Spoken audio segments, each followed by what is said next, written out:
Verse 25, the guy says, though I was blind, now I see. And he's been explaining this miracle.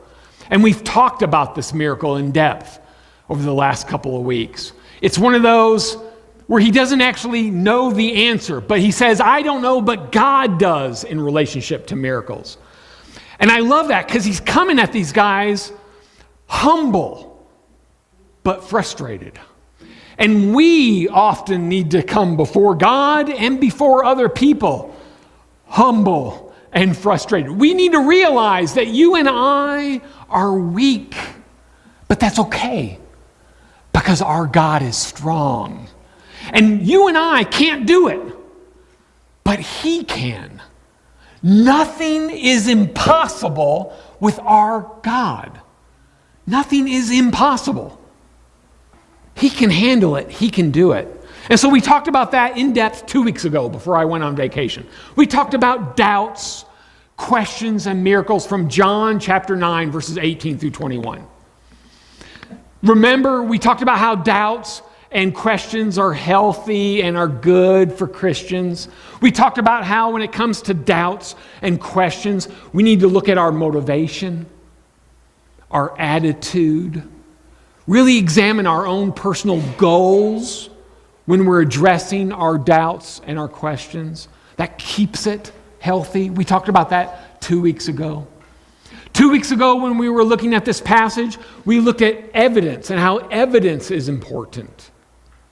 Evidence of miracles, evidence of biblical truth, evidence of theology. And so we talked about archaeology, how the archaeology supports the Old Testament and the New Testament. You can go to these places. You can stand on these rocks. You can visit people's tombs. They are historical people in history. We talked about history and how history proves the authenticity of the Old Testament and the New Testament. And then third is probably the weakest one. We talked about testimony. Testimony of the apostles dying for their faith, testimony of the church fathers, testimony of persecution that has gone on for 2,000 years and persecution that is going on now and persecution that may be coming. In that context of doubts, questions, being healthy, we talked about faith is expressed without solid evidence. That the definition of faith is Hebrews chapter 11, verse 1, which is about hope in the unseen. So it's trusting what you absolutely cannot prove. And in that context of doubts and questions and the definition of faith, then we looked at how we have to absolutely test every spirit. We are commanded to test every spirit. We're commanded to be on guard because false is so sweet. False is so shiny. False makes promises and then takes more than it gives. And it's such a common trap that we need to be careful because the devil pushes falsehood.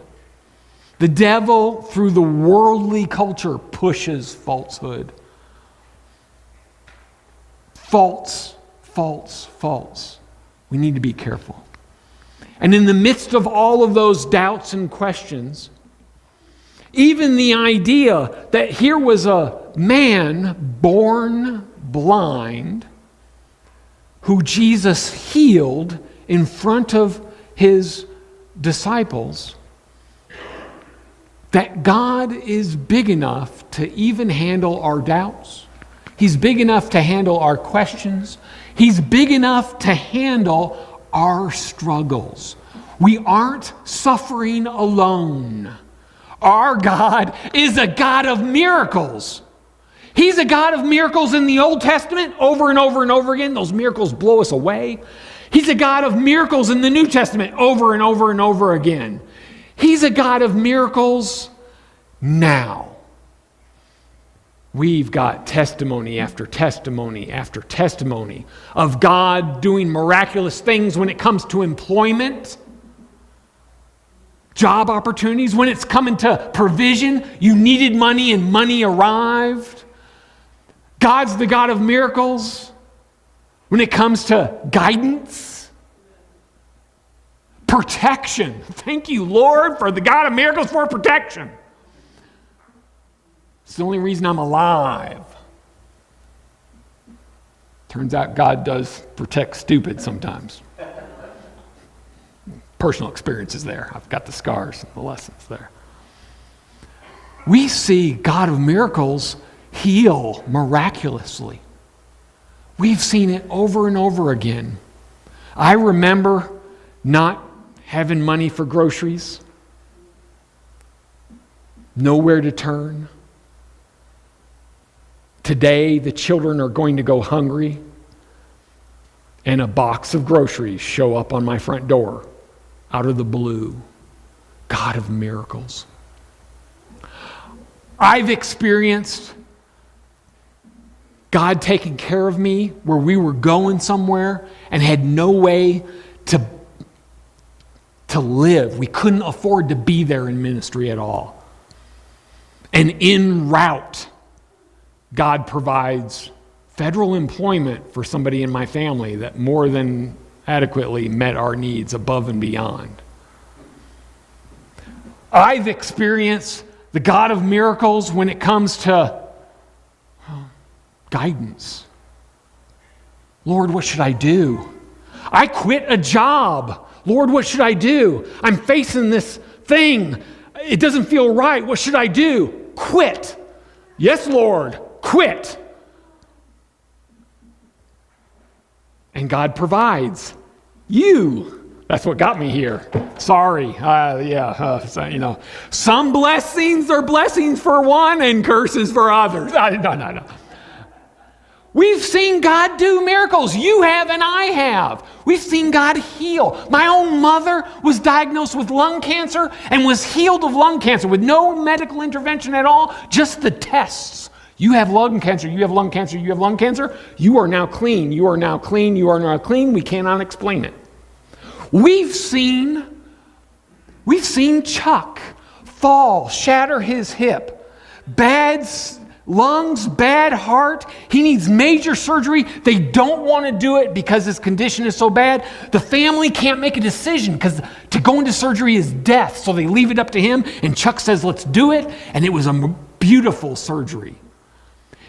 The surgery went so well, God worked through the medical establishment so fantastic that he's doing rehab at home. He's walking better than me. That was just last month. We've seen miracles. God is a God of miracles, my friend. So whatever you are facing,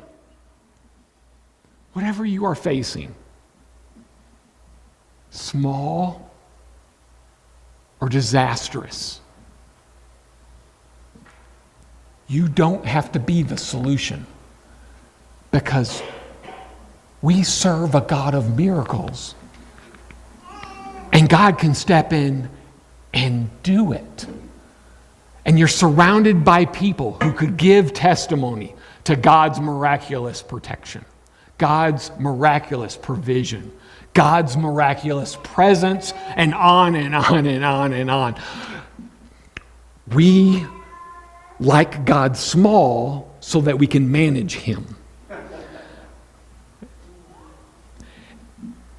And then when we struggle, we forget that we did that to him, and he's actually, the creator of the universe. And us making him small is, stupid, but something we struggle with. God's got this, my friends. What miracle from God do you need? Take it to him. And let's see him work, because he will. That's what people of faith do. We lean into God and watch him work.